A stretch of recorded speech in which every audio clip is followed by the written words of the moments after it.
بسم اللہ الرحمن الرحیم۔ دوستو، کسی بھی کوشچن آف فیکٹ کو ثابت کرنے کے لیے لا آف ایویڈنس 1872 جو کہ 1984 میں قانون شہادت آرڈر 1984 مرتب ہوا ہے۔ قانون شہادت آرڈر 1984 جنرل ضیاء الحق کے دور میں نافذ العمل کیا گیا ہے، اور قانون شہادت آرڈر پاکستان کی تمام عدالتی کارروائیوں کے اندر استعمال کیا جاتا ہے، حتیٰ کہ court martial, tribunals, judicial, semi judicial, قضائی جوڈیشل، جو بھی عدالتی اختیارات فورم استعمال کرتے ہیں وہاں پر قانون شہادت آرڈر 1984 جو ہے وہ اپلائی ہوتا ہے۔ لیکن آربیٹریشن کی جو کارروائیاں ہوتی ہیں وہاں پر قانون شہادت آرڈر 1984 جو ہے وہ اپلائی نہیں ہوتا ہے۔ قانون شہادت آرڈر بنیادی طور پر لا آف ایویڈنس 1872 کی ایک موڈیفائڈ شکل ہے۔ بعض آرٹیکلز لا آف ایویڈنس کے سیم ڈٹو کاپی پیسٹ کر دی گئی ہے، لیکن صرف قانون شہادت آرڈر میں ایک معاملے کو دیکھا گیا ہے کہ قانونی شہادت کی کوئی شک جو ہے، کوئی آرٹیکل جو ہے وہ قرآن اور سنت کے ساتھ متصادم نہ ہو، اس کا کلیش نہ آ جائے۔ اس طرح سے پاکستان میں قانون شہادت آرڈر 1984 قانون کو اسلامی تعلیمات کے ساتھ ہم آہنگ کرنے کے لیے ایک کوشش کی گئی تھی۔ جوڈیشل پروسیڈنگز کے اندر کسی بھی کوشچن آف فیکٹ یا فیکٹ ان ایشو کو ثابت کرنے کے لیے یا ریلیونٹ کسی بھی موضوع کو ثابت کرنے کے لیے دو قسم کی شہادتیں پیش کی جا سکتی ہیں، زبانی شہادت بھی اور ڈاکومنٹری ایویڈنس بھی۔ لیکن ان زبانی اور ڈاکومنٹری ایویڈنس کی روشنی میں ہی کسی فیکٹ کو ثابت یا کسی فیکٹ کو نیگیٹ کیا جا سکتا ہے، اور فریقین مقدمہ میں جو بھی فریق اپنی طرف سے زبانی یا دستاویزی شہادت سے اپنا مقدمہ ثابت کر دیتا ہے، اس کے حق میں مقدمے کا فیصلہ ہو جاتا ہے۔ جہاں تک معاملہ ہے شہادت کی بنا پر مقدمات کا فیصلہ، یاد رکھیے گا کہ evidence is the spirit of judicial proceedings, اور شہادت کی بنا پر جوڈیشل پروسیڈنگس میں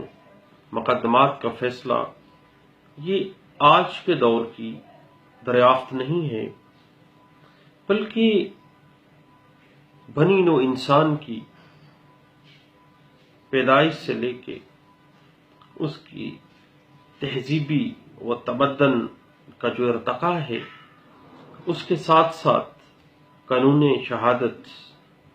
جاری و ساری ہے جوڈیشل پروسیڈنگز کے اندر۔ دنیا کی تمام سویلائزیشنز اور تمام جو معاشرے تھے ان میں نظام عدل کسی نہ کسی شکل میں تو موجود تھا۔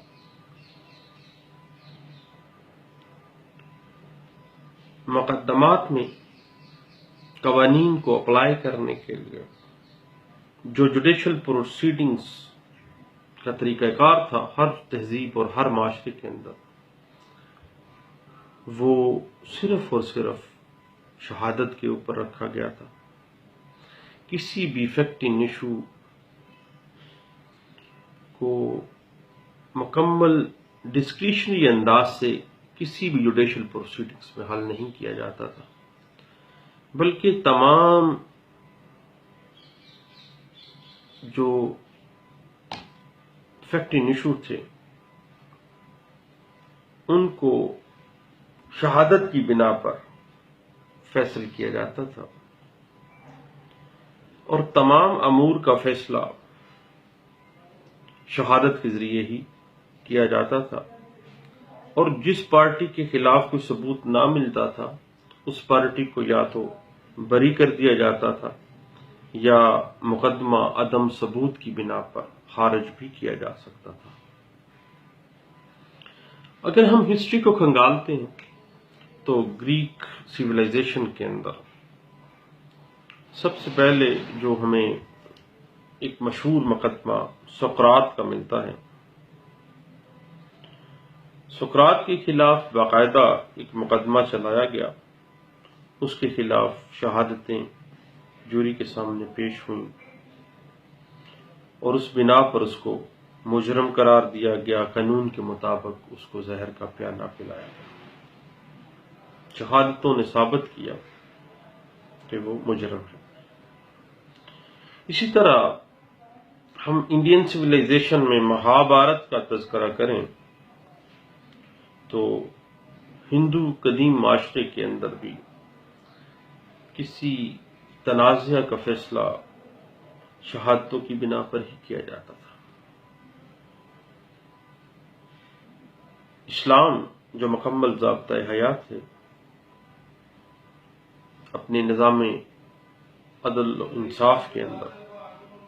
شہادتوں کو اہمیت دیتا ہے، اور اللہ قرآن کے اندر بھی شہادتوں کے حوالے سے مختلف رولز جو ہیں وہ اسٹیبلش کر رہے ہیں. اور اسلامی تاریخ کا اگر ہم مطالعہ کریں تو حضرت علی رضی اللہ عنہ کی زیرہ چوری کے واقعہ میں شہادت کی بنا پر فیصلہ کیا گیا، اور قاضی وقت نے حضرت علی رضی اللہ عنہ کی شخصیت، ان کی کردار، ان کے سوشل اور پولیٹیکل سٹیٹس تھا، اس کو بنیاد بنانے کی بجائے شہادت کی بنیاد پر فیصلہ ان کے خلاف صادر کر دیا تھا. اور انصاف کے جو تقاضے ہیں اسلام ان کے اوپر بہت زیادہ زور دیتا ہے، اور کوئی بھی مہذب معاشرہ، جہاں تک کہ غیر مہذب معاشرہ بھی، کسی بھی تنازع کو، کسی بھی فیکٹنگ ایشو کو کسی جوڈیشل پروسیڈنگ میں ثابت کرنے کے لیے، ان کو فیصل کرنے کے لیے شہادت کے ذریعے حل پیش کرتا ہے. اب قانون شہادت آرڈر 1984 کے آرٹیکل 3 کے مطابق تمام افراد گواہی عدالت میں دے سکتے ہیں، ماں سوائے ان لوگوں کے جن کے بارے میں عدالت یہ خیال کرتی ہے کہ وہ کام عمری، انتہائی زیادہ بڑھاپے یا بیماری جسمانی بھی ہو سکتی ہے، دماغی بھی ہو سکتی ہے، یا کسی اور وجہ سے ان پر کیے گئے جو سوالات ہیں جن کا وہ مطلب نہیں سمجھ پاتے، نہ ہی ان سوالات کا کوئی منطقی جواب دے سکتے ہیں، یا ایسے افراد جن کو جھوٹی گواہی پر سزا مل گئی ہے. ادروائز تمام لوگ جو ہیں وہ گواہی کے لیے عدالت میں پیش ہو سکتے ہیں، عدالت میں گواہی دے سکتے ہیں. اب مقدمات کے اندر جوڈیشل پروسیڈنگز کے دورانیے میں گواہان کی تعداد کے حوالے سے قانون شہادت آرڈر 1984 آرٹیکل 17 واضح کرتا ہے کہ عدالتیں کسی بھی مقدمے میں گواہان کی تعداد اور ان کی کیپیسٹی کا فیصلہ کرنے کے لیے قرآن اور سنت اور اسلامی احکامات پر عمل کرنے کی پابند ہے.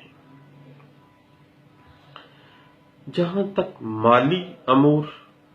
یا مستقبل کی ذمہ داریاں اگر ریٹن فارم میں ہیں تو اب اس ریٹن فارم جو ڈاکومنٹ ہے اس کی تائید میں کم از کم 2 مرد یا 1 مرد اور 2 عورتیں،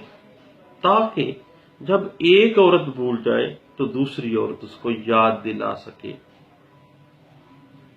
یہ مینڈیٹری ہے۔ گواہی کے لیے لازمی ہے کہ 2 مرد یا 1 مرد اور 2 عورتیں۔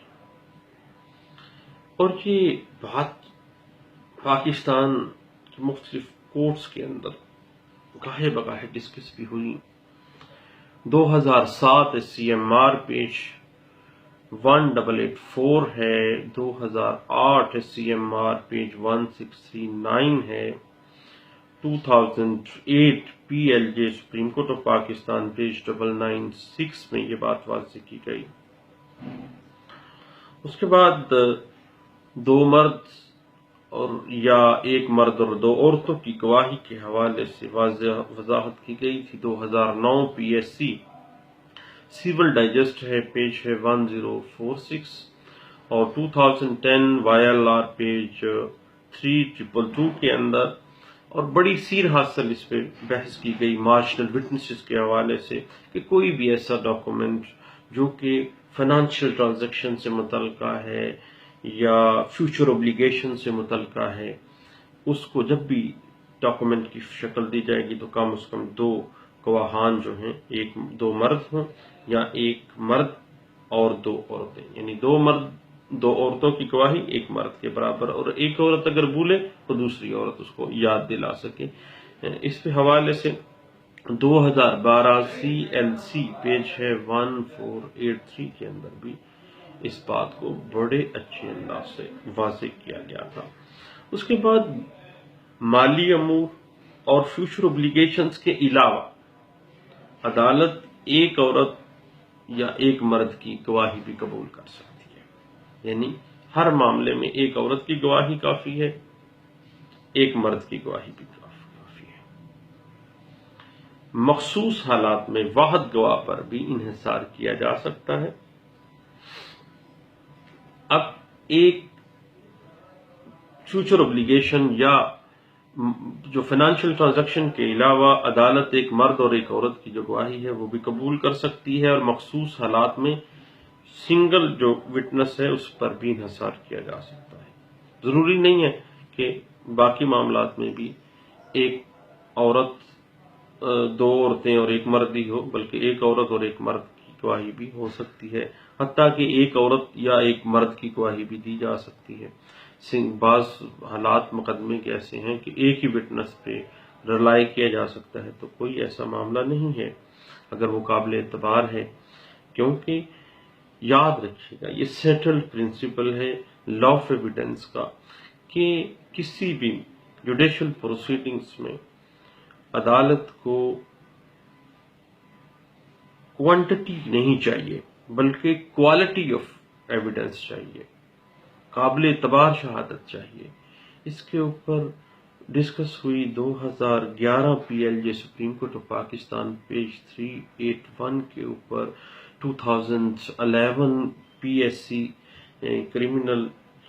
پیج 78 کے اندر، اور 2012 NLR CRL supreme court of Pakistan page 230 ہے، اس میں یہ ڈسکس کیا گیا، اور 2012 PSC کرمنل پیج ہے 573 کے اندر۔ اب معاملہ ہے کہ کیا کورٹ کو کوالٹی آف وٹنس چاہیے یا کوانٹٹی چاہیے، تعداد چاہیے؟ نہیں، بلکہ سیٹل پرنسپل ہے کہ کوالٹی آف ایویڈنس کو دیکھا جائے گا، قابل اعتبار شہادت کو دیکھا جائے گا، نہ کہ تعداد کو دیکھا جائے گا۔ اس پہ سیر حاصل بحث ہوئی سپریم کورٹ آف پاکستان میں 2010 SCMR پیج 949 کے اندر،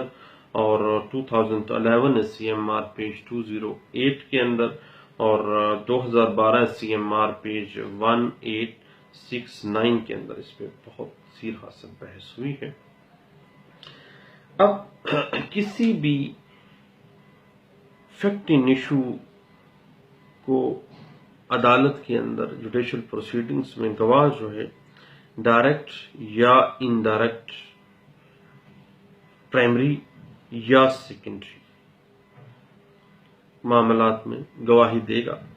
اس کی تائید میں بھی یا اس کی تردید میں۔ اب ایک ایویڈنس جو ہے وہ کسی فیکٹ کے متعلق مکمل بھی ہو سکتی ہے اور پارشل بھی ہو سکتی ہے۔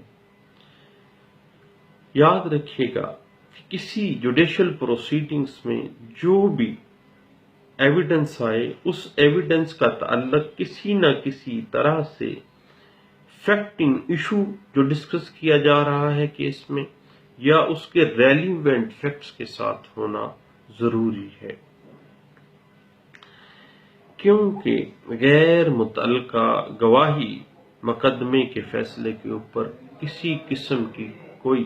بائنڈنگ نہیں، کوئی اثر انداز نہیں ہو سکتی۔ اس لیے ایسی گواہی جو ریلیونٹ ہی نہیں ہے، جو فیکٹنگ ایشو کے ساتھ متعلقہ ہی نہیں ہے، وہ قابل قبول نہیں ہے، اور نہ ہی عدالت اس بات کی اجازت دیتی ہے کہ وہ ایسی غیر متعلقہ گواہی جو ہے وہ عدالت میں پیش کی جائے یا وہ اس مقدمے میں قلم بند کی جائے۔ اب قانون شہادت آرڈر 1984 کا آرٹیکل 18 جو ہے اس بات کے اوپر بہت زیادہ زور دیتا ہے کہ کسی جوڈیشل پروسیڈنگز کے اندر گواہی کسی امر کے موجود ہونے، کسی فیکٹ کا ہونا یا نہ ہونے کے متعلق دی جا سکتی ہے، تاکہ اس ایویڈنس سے یہ ثابت ہو سکے کہ کیا کوئی فیکٹ ہے یا نہیں ہے۔ کسی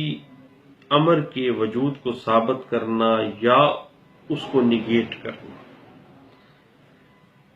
ریلیونٹ ہے فیکٹ ان ایشو کے ساتھ، دین وہ قابل قبول ہوگی، دین وہ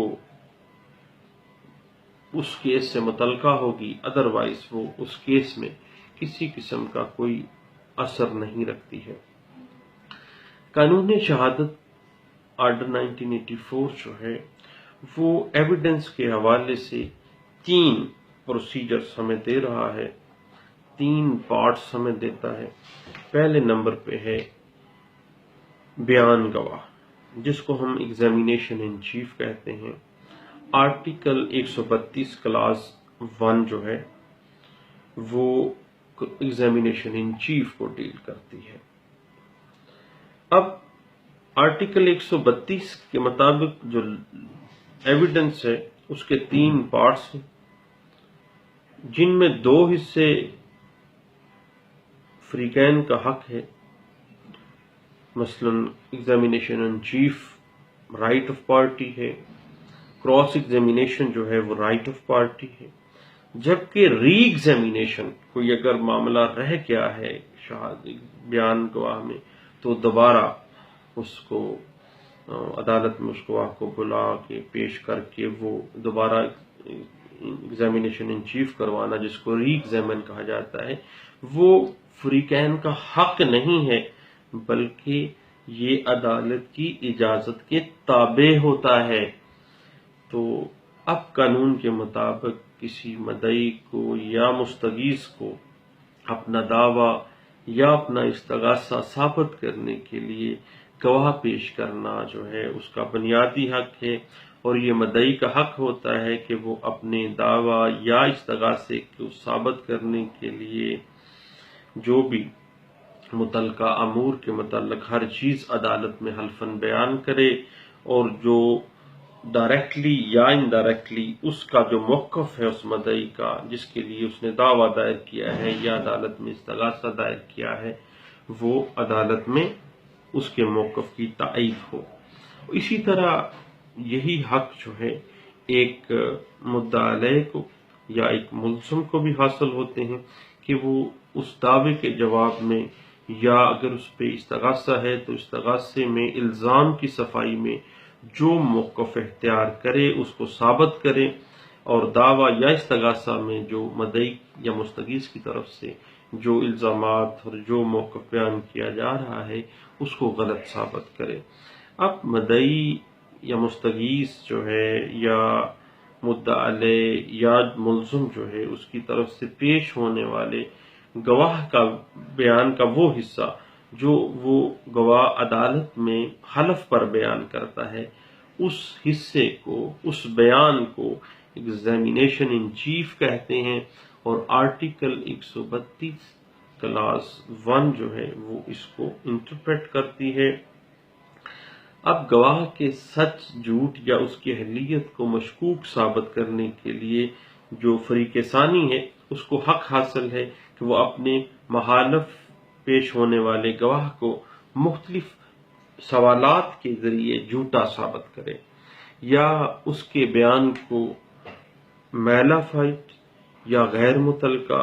یا متعصب ثابت کرے، یا اس جو بیان ہے اس کو مختلف سوالات کے ذریعے ایسا کر دے کہ عدالت اس کی بیان کے اوپر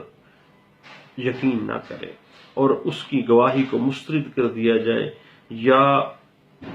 ادروائز کچھ نہیں تو کم از کم اس گواہ کی گواہی جو ہے اس کو مقدمے کے فیصلے کے اوپر کوئی ویٹیج نہ دی جائے،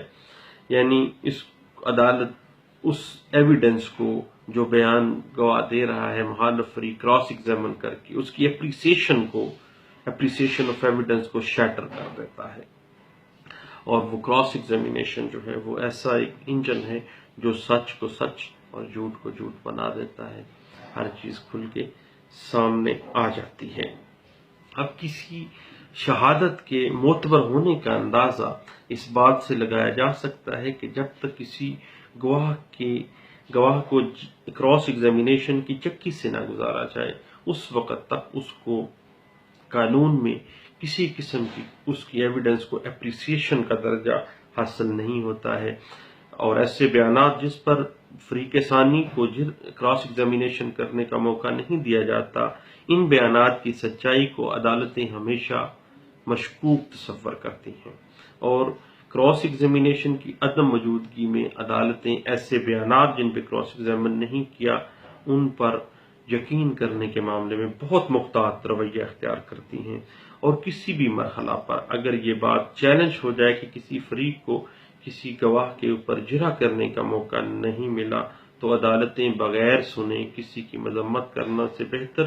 اس امر کو سمجھتی ہیں کہ متاثرہ فریق کو کراس ایگزامینیشن کا حق مل جائے تاکہ انصاف کے تقاضے پورے ہو سکیں۔ ہزاروں لاکھوں فیصلے پاکستان کی ہسٹری میں ایسے گزر چکے ہیں، جوڈیشل پروسیڈنگز میں آ چکے ہیں، جو صرف اس وجہ سے منسوخ ہو گئے کہ ان میں تمام کارروائی اور بیانات جو ہیں یک طرفہ ہوئے، مخالف فریق کو کراس ایگزامینیشن کا موقع نہیں ملا، کیونکہ اعلیٰ عدلیہ ہمیشہ یہ چاہتی ہے کہ مقدمات کا فیصلہ میرٹس کے اوپر ہو اور ٹیکنیکلٹیز جو ہیں وہ انصاف کے رستے کی رکاوٹ نہ بنے۔ تو دوستو، اب ایویڈنس جو ہے وہ جوڈیشل پروسیڈنگز کی روح ہے، اس حوالے سے ہماری گپ شپ جاری رہے گی۔ آج اس کا پہلا سیگمنٹ تھا۔ بہت شکریہ، تھینک یو، اللہ حافظ۔